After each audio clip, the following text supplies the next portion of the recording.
timing of this is perfect. I think I'm just tall enough that the sun won't be in my eyes too much, and I am the last speaker here. You can move the Oh, that's okay. My talk's really short. Okay, so Irene talked and introduced this idea of this toolkit that we've developed, and as we promised, we will distribute the toolkit or the link to the toolkit to you all.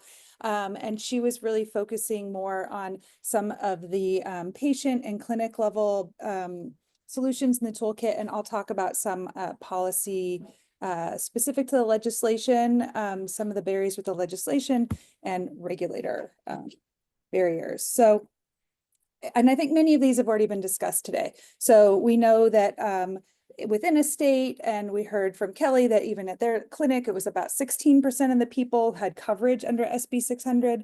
And so we don't have coverage for all individuals. So if you really wanted everyone to have coverage, or everyone with health insurance, you would have to have a federal mandate.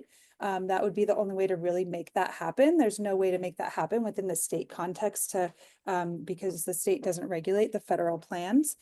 So that would be a recommendation to expand coverage. Another barrier we've been talking about today is that coverage is not specific or it's not comprehensive. And so one thing that we've laid out in the toolkit are all the different components of coverage and the CPT codes that you would need to have to be able to know that you had comprehensive coverage and that you're making sure you're covering all the specific components that you would need. Another barrier that we heard about is that prior authorization is not prohibited. So we do see in other benefit mandates that you can require that this X service is covered and that prior authorization is prohibited. So that's something you can include in benefit mandate language. And we're not seeing it very often. And so the recommendation would be that benefit mandate language for fertility preservation would prohibit prior authorization or require an expedited process for prior authorization. And then, another barrier is that cost sharing doesn't have to be at parity with other services. So you can have, cost sharing being at 50%, which you would then wonder, is that really, it's better than no coverage, but it's not really full coverage. It is still out of reach for most consumers. So you can say in the benefit mandate language, not only are we requiring the coverage for the service, but that you can also require that coverage is at parity with other specialty services, so that there isn't a difference there. And then in terms of thinking about the regulator and what can we do at that level, I think one thing we've heard, is about sort of the guidance really needs to be more specific. That was a problem here in California.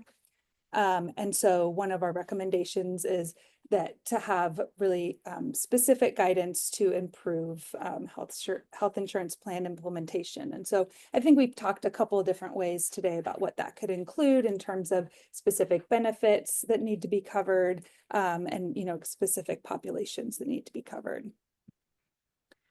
Another thing we heard about today was the appeals process and sort of the need to have an expedited appeals process. And really that regulators need to have some way to make sure that insurers or the regulators themselves are treating the appeals from consumers in an urgent manner. And finally, in terms of monitoring and enforcement, I think we had this come up in our group, that the monitoring and enforcement to make sure that coverage is appropriate is insufficient. And what we've seen in some states is that they'll actually, when they pass the mandated benefit language, they'll actually allocate resources for the enforcement and implementation of that. It's usually not very much money in the context of health insurance. I think in Colorado they do that, and it's usually, $500,000, but it's something that helped the regulators, because all of a sudden they're getting more and more work, but they're not necessarily getting allocated more resources to do that work. So allocating resources for implementation, monitoring, and auditing could help improve the monitoring and enforcement. And I will finish with this. Actually, should probably be a link to the toolkit. It's not, I promise that's coming, but we did develop a research brief. We had 3 students and along with our whole group, do a literature review on some of the main questions related to what kind of literature exists to assess the impact of benefit mandates.